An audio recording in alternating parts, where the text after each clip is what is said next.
Yo, what is good, everybody? It's your boy, Golden Falls, Golden What If, whatever you want to call me.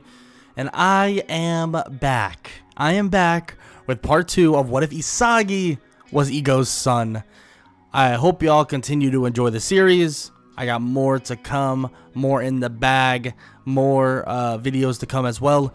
On top of that, I want to give a shout out to my boy Noxtratu for the thumbnail, and also shout out the Egoist Kingdom, in which me and him are going to be uploading some series over on that channel that we wouldn't really necessarily want to put on our main channels, and then we'll be bringing the full entire movies when they're completely done over to our main channels so y'all can watch it in its entirety. So if y'all want to see the videos early that we do over there instead of waiting for the movies to come to the main channels, check the Egoist Kingdom channel out in the description below. And yeah, that's about it. I don't got much else to say, but I got a lot to do.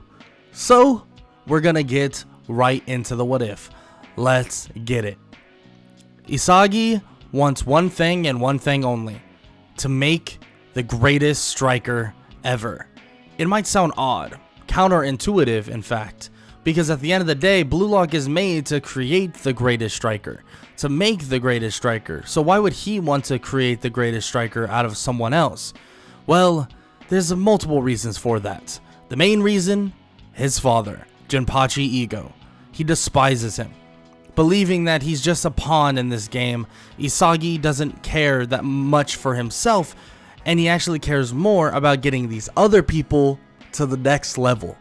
So that's what he does. In between the next match, he actually begins to train with one Kunigami. He begins to tell him that his body type, his physique, and possibly soon his way of playing football is very similar to someone he trained with, and that being Noel Noah. And Kunigami would be completely shocked. He's trained with Noel Noah?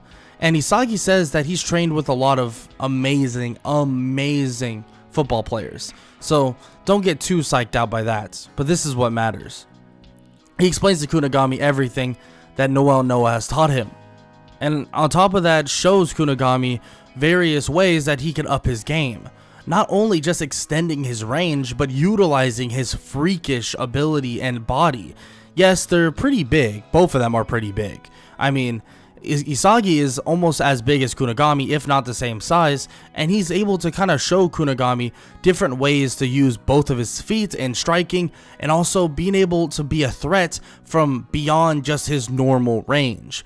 This is something he needs to realize. And on top of that, he'll need to work on his own dribbling. So with Kunigami there, Isagi actually brings out one Bachira. Yes, Bachira. He believes that Bachira's way of football is so unique to the point that he could be helpful not only for himself in terms of just being better at football, but on top of that helping others like Kunigami. He begins to explain certain things to Bachira and things he's learned personally, and Bachira kind of wants to dive into the idea of having fun, loving soccer the way he knows he always has throughout his life.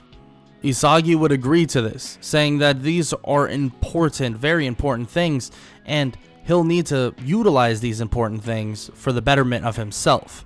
So in doing this, he helps two players, Kunigami and also Bachira, expand to the next level. But he would be able to help a third very soon, but not on the football field, actually in a film room while he's struggling with the idea of his knee. Chiguri is struggling with the idea of running on his knee, trying, and frankly he's waiting for himself to die out. But Isagi tries to get him to think otherwise. Don't just let your career fade away, and just don't lose yourself in this. He explains to him that there's no way that someone as talented as him should allow this to occur. He says that he might want to kind of bow out of Blue Lock, and he'll admit that right now he does. And in which Chiguri is completely shocked. Why would he want to do that? He's so well talented. And Isagi shakes his head, saying that he'll tell him something that he hasn't told anybody yet. That Ego is his father. And yes, he's gotten special treatment in terms of getting better at football. He's trained with the best of the best, but he doesn't want to be here. He's been trained, and when at birth, he was molded to be a striker, molded to be a football player. He was never given the choice. But Chiguri has the choice to resume to the thing he loves, has the choice to resume on the sport that he truly loves. And he hopes that he makes that choice properly. Isagi would be done speaking, and he would head back to their room. They would all go to sleep, and one night would pass, and it would be time for their third match. This third match would more or less put them in position to guarantee themselves a spot in the next round. Isagi would be happy about this, but not happy about it for himself. Still, he makes sure that this game means everything to every single person there. He wants to make sure everyone is involved and everyone gets the right ideas. The game would begin, and Isagi would quickly see what's going on, would quickly see what the plan is for the other team and how they like to play their game.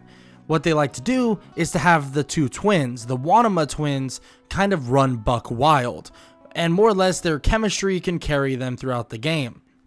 But Isagi uses someone on his own team to actually shut this down entirely.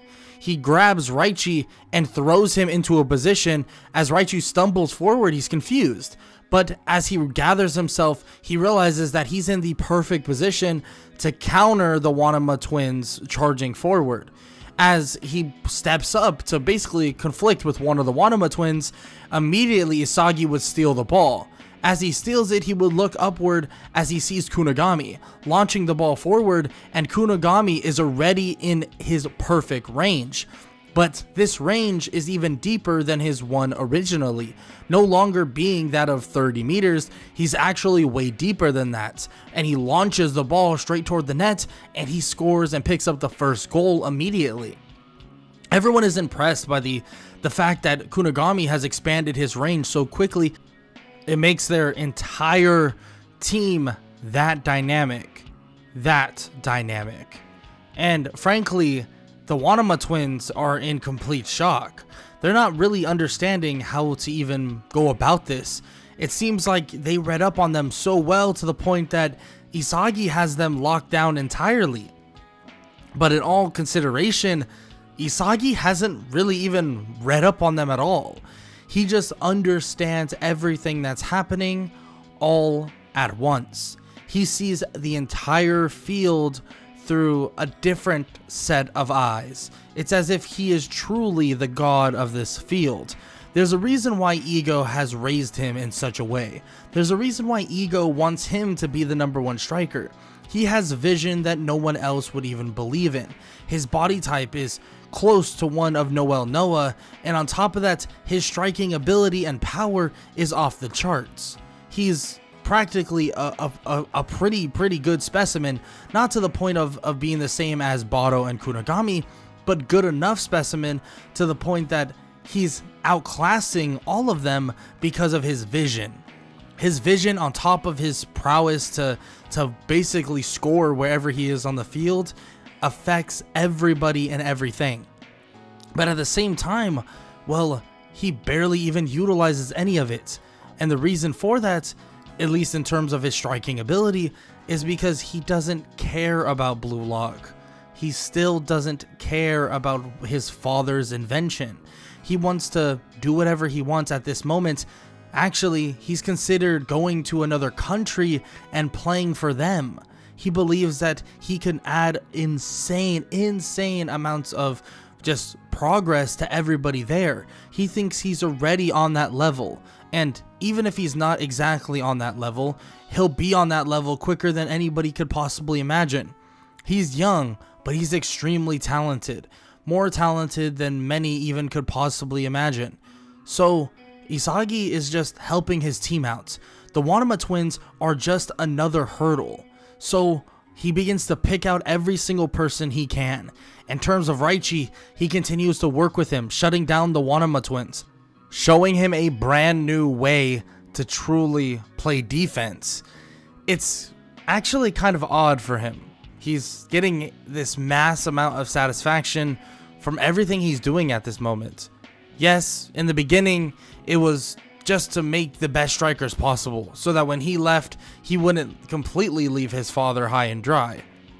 Look, he's mad at him, and he doesn't like him very much, but he doesn't think so low of his father that he's going to completely ruin everything and anything he possibly can.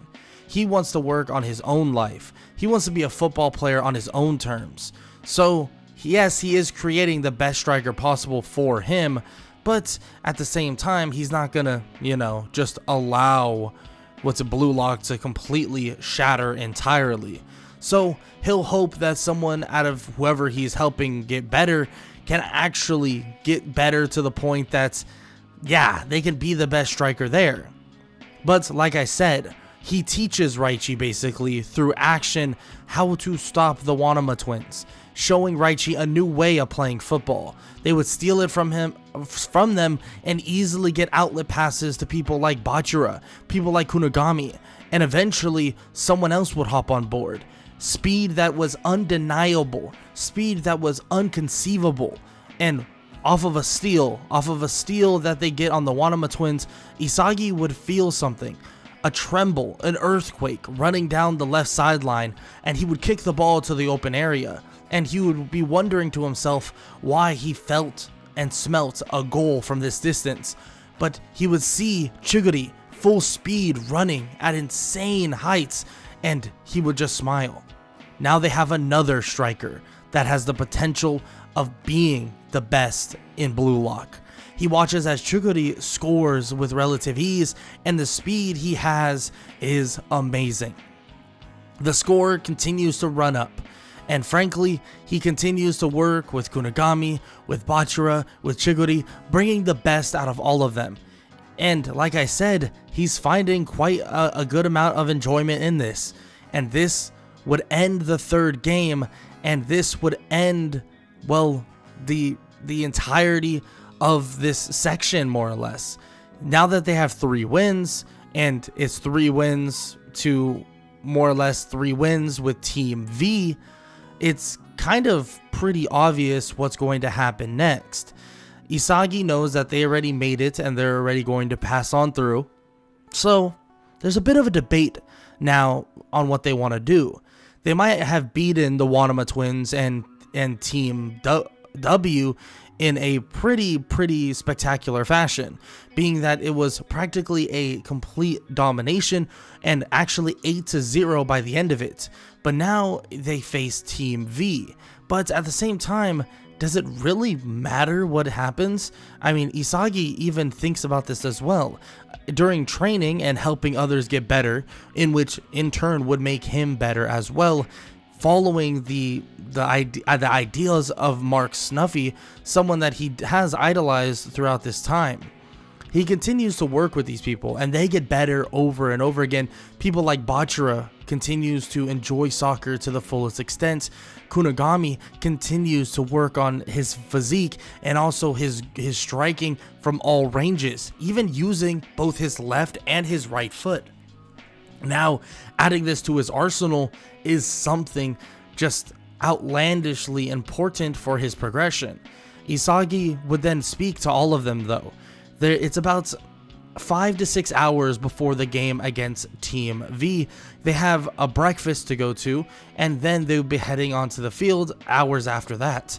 But he thinks to himself that he wants to speak with these people, speak with the people of Team Z, and he does just that.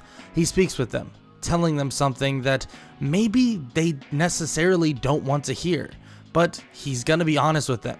He says that he's already told Chiguri this, and he said this out of necessity to try and get him better, but he wants to tell them all that he is Jinpachi Ego's son, the creator of Blue Lock, and that this whole thing was created for him. And some of them would actually react shocked, but others would react as if they knew it. They call it out and saying that they knew that he looked very similar to the creator of Blue Lock. He looked very similar to Ego, but that's insane. They didn't think that it was completely true, but now that he's saying it, it all makes sense. All of the special privileges he had. And he says that yes, he did have privileges. He had a lot of them. Training with the best of the best all around the world. People like Noel Noah, people like Mark Snuffy, people like Messi and Ronaldo. He trained with all of them. But these privileges came at a cost. He never wanted to do this version of football. He, yes, enjoyed the game, but he was forced into this way of life. He was forced into being the football player he is right now. And maybe some of them don't understand the way he feels. Maybe some of them wish that they had the opportunities that he had, and he does wish that he could have transferred that off to those people, or off to them. And as he's saying this, Kunigami would step up and cut him off, saying that they did have the opportunities just like him, and he's confused. And Kunigami explains that yes, they didn't have the opportunities as drastic as he did, but he's been teaching and helping them this entire time, teaching them all of the philosophies, all of the techniques, and everything he's learned from people all around the world, the top football players all around the world. So in a way, they trained with them as well, in, you know, an indirect way. And some of them are a little taken back by this, that Blue Lock isn't even necessarily made to find the best striker. It's actually just made to hone the skills of the person that's standing in front of them. And this does make them feel some type of way, and they even admit that.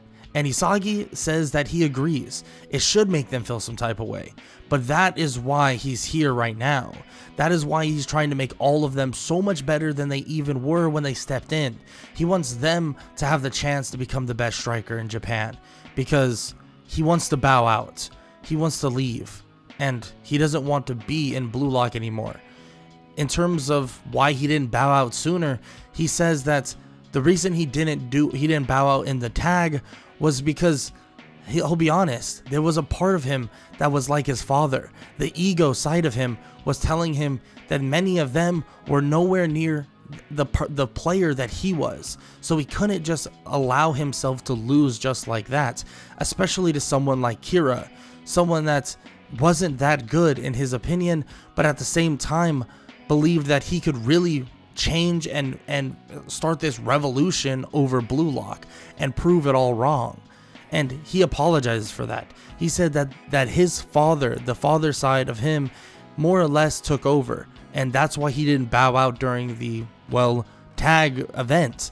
And he then further explains that he wasn't going to bow out during the games. These games are too crucial for them to pass on to the next event, and he wasn't going to basically sabotage 10 other people for no reason.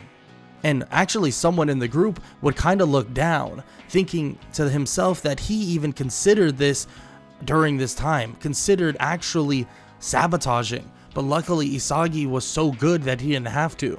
But he doesn't reveal that to anybody else, at least not at this moment. Isagi though would apologize to them for keeping this secret, but most of them say that they don't care, that it's fine. But they don't like the idea of him just bowing out, leaving. What is he going to do? He can't be a striker in Japan anymore. But then he says that he might not be able to be a striker in Japan, and especially for the, you know, the actual team, but he can be a striker somewhere else. They're all confused. Wait, does he mean that he'll leave? And Isagi nods his head. He says that he already has the ability to leave, and he's already set many things in motion so that if he, well, decides to, he can leave. And everybody's standing there in shock. But why? He could truly be the best striker in Japan, lead Japan's national team. Why just leave? And he says it once again. He says that throughout this entire time, all he's been is a puppet. And it's unfortunate to say that, but it's the truth. He's been a puppet to his own father. His own father created him so that he could be the best striker in Japan, the best striker in the world. But he never created him because he loved the idea of having a son. He loved the idea of taking care of a child. Even at a young age, he was never around. All he would do is leave the football regimen, and that was it. And everybody would stand there in complete shock. But they're not the only ones listening to this. Ego is as well. He's sitting there in complete shock himself, thinking that maybe Isagi's right. Maybe he really did fail as a father. yes, he was trying to create the best football player he possibly could, but maybe he failed as a father as well. And this isn't something that he can necessarily take back now. I mean, it's not that simple. He can't just say bibbity bobbity boo and boom, everything's okay now. That's just not how life works. So the damage is already done, but he just hopes that his son makes the right decision for his own well-being. But at the same time, he wants his son to stay here. He did all of this for him, for Isagi. He did all of it for him. He's the blood of Ego, and he wants his son to fulfill the prophecy and be Blue Lock's prodigal son. Be Blue Lock's best striker. But Isagi seems to have more or less made up his mind. And the whole team kind of tells him that he shouldn't just drop out. That he could do so much here. And he says that all of them can do so much here. He's going to pass on as much knowledge as he can to each and every one of them. And he knows that he's not some guru at that matter of fact, and he knows that in a way this is egoist mentality too, to feel that he needs to teach everybody new things. But he's going to teach all of them as much as possible throughout the time they have and throughout the last game they have. And then at the end of it all, he's going to take his leave. And this would set everybody in a frenzy, not knowing what to say. Some mad, some sad, some frustrated, some glad in a way that they don't have to deal with him as a competition in the near future. But many of them say that they have a match to win, and they all go and eat some breakfast and get ready for that said match. And Isagi would even meet some of the players on that next team, on Team V. He would meet players like Nagi and Reo. Meeting them would actually put into perspective that his team is not the only one that has spectacular talent. He can tell deep down Nagi is a prodigy, someone that is just the next level. But he can tell that Nagi has absolutely zero work ethic, and it does frustrate him to a certain extent. And he even speaks with Nagi slightly, and Nagi would more or less be kind of in the same ballpark of Isagi, but at the same time it would be for different reasons. Nagi just doesn't want to be here. He doesn't care about football, and he doesn't care in general. And he sees something in Nagi in terms of talent that's, well, is unmatched, unrivaled. But still, some people, when they make a decision, there is no stopping them from, well, fulfilling that decision. So the next match would then finally ensue. Team Z versus Team V. And Isagi is still in the mindset of making everyone around him that much better. He immediately sets Gagamaru up for a beautiful pass so that he can header the ball in. But this time around, the goal would be scored. And Reo, as the ball is lined up toward the middle, he would ask Nagi if he wants to try that move out as well. And Isagi would see Nagi in a new light. It seems as if Nagi himself is so fast on picking up things, so fast at learning and executing. It seems like he'll definitely be something. And as he watches the same play unfold, he realizes this. He watches as Nagi does the same exact play as Gagamaru did, but this time around he leaps up into the sky and controls the ball mid-air with one foot, trapping it on his single foot, and mid-air landing and kicking the ball as well. Everybody's in shock, and it turns it into a 1-1 game, and Isagi looks at Nagi and thinks that he's just overwhelmingly talented. It's obvious. And Isagi would ask Nagi why he doesn't take football more seriously. And Nagi would say that he doesn't care for the game as much. And, well, he doesn't, that's literally the only answer he'll get. That's about it. Reo says that he has to drag Nagi to practices, drag him to workouts. And Isagi would shake his head and say that with the talent he has, it's kind of a waste. But still, it happens. Some people just don't love the game like many others do. He would smile as he says this and kick the ball to Bachira, saying that nobody loves the game like that guy does. And everybody's confused. What, one person?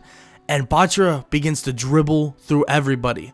New emotions have been awakened for everybody. New mentalities have been awakened. Their goal now is to achieve greater abilities than Isagi himself.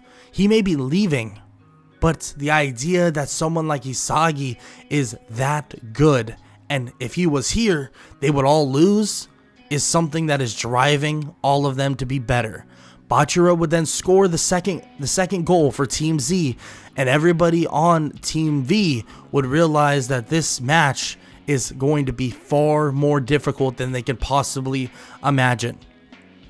In terms of, well, Nagi and the Reo and also Zantetsu connection, it seems as if it begins to get shut down slowly but surely. Isagi begins to mark Nagi and tells him that he's going to have to evolve far more than what he is right now to actually see more of the field in a bigger perspective, telling him that he's going to have to truly control this field more than he ever has before.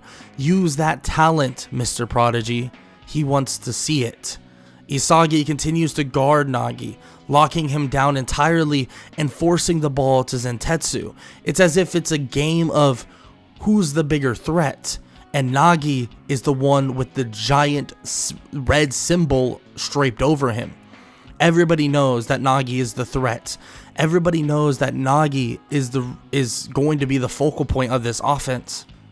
So with their impeccable teamwork, they begin to section off the field, trying to eliminate Nagi entirely, and this works for a good chunk of the game. We're talking about 75% of the game. It works very well, but eventually Nagi begins to evolve, and Isagi can see this. He can sense it. He can feel everything, and he understands that Nagi is taking his game to the very next level. Nagi is a different type of player. He's someone that is interesting, but at the same time unique. Isagi knows this. He knows that Nagi is just a talented soccer player. He has amazing reflexes, good speed, insane jumping ability, but he's just lazy, unmotivated. So when he begins to evolve, the jumps he begins to take, the leaps and bounds of experience he begins to absorb is insane. So insane to the point that a Reo Hail Mary pass would land in Nagi's lap, and so much so that Isagi couldn't even stop it. The way that Nagi traps the ball, the way that he's utilizing his body, it's far different than what it was at the beginning of the game.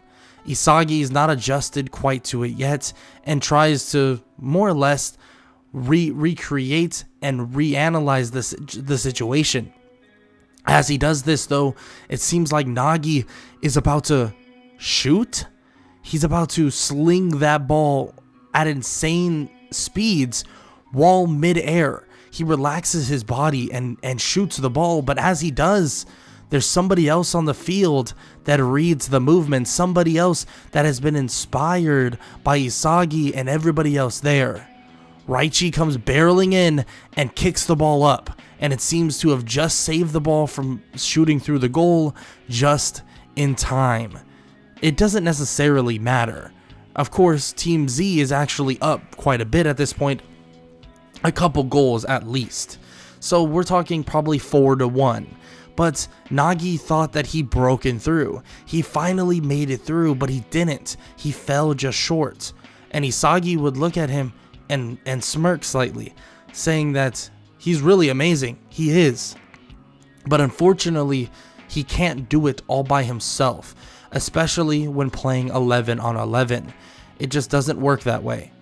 Isagi tells him that having a team around him and utilizing them to their fullest strengths is just as important as finding his own goal and evolving himself.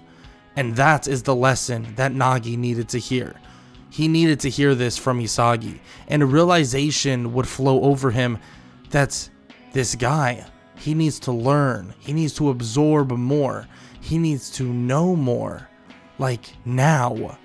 And Isagi would kind of just smile at the idea that Nagi's face would be completely in an utter shock. But the game would soon fall over, and the game would fall in favor of Team Z. And Isagi's team would officially be the winners of the first selection. But of course, Team V would get through as well. I mean, they were the second highest in terms of wins and also had insane point totals. With that said though, everything seems to wrap up overall. It seems like the first selection is coming to a close, and whatever's to come is going to be right after some extreme physical, more or less physical alterations. So they begin their training, working hard, and Isagi doesn't have any problems with this. He's been doing stuff like this all his life, but now he's just looking for his way out, his way to leave. But there's something deep down inside of him, way deep down, that makes him feel that maybe he shouldn't. Yes, his whole goal was to leave and not really be here in Blue Lock. Show his father exactly what he's made of. Go prove himself somewhere else and show that, yes, he is the #1 striker. But he became the #1 striker for different reasons. He didn't want everything to be handed to him in a way. But at the same time, he understands that he did have to work for it. But at the same time, he didn't want his whole life to just be football.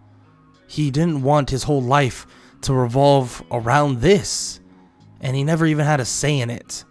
So, at this point, he has a choice.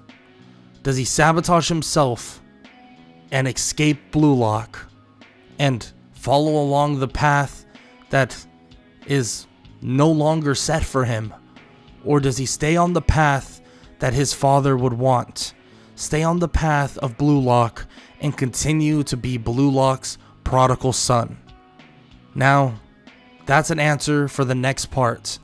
And that is the end of part 2 of What If Isagi Was Igo's Son. And I want to give a little bit of a thing to you guys. What would you want to see? Do you want to see Isagi bomb out of Blue Lock on purpose and maybe follow along on a different storyline and a different journey in the near future? Or do you want him to follow along in Blue Lock and find his way through and lead Blue Lock exactly how Igo would have wanted? Well, leave it in the comment section below what you want to see. I may or may not take your suggestions into account. With that said, I hope you all enjoy, and I hope you all enjoyed the series so far, because the next part is the finale, and the finale of What If Isagi Was Igo's Son will be very, very soon. With that said, I hope y'all enjoyed, and I hope all y'all have an amazing day. Later.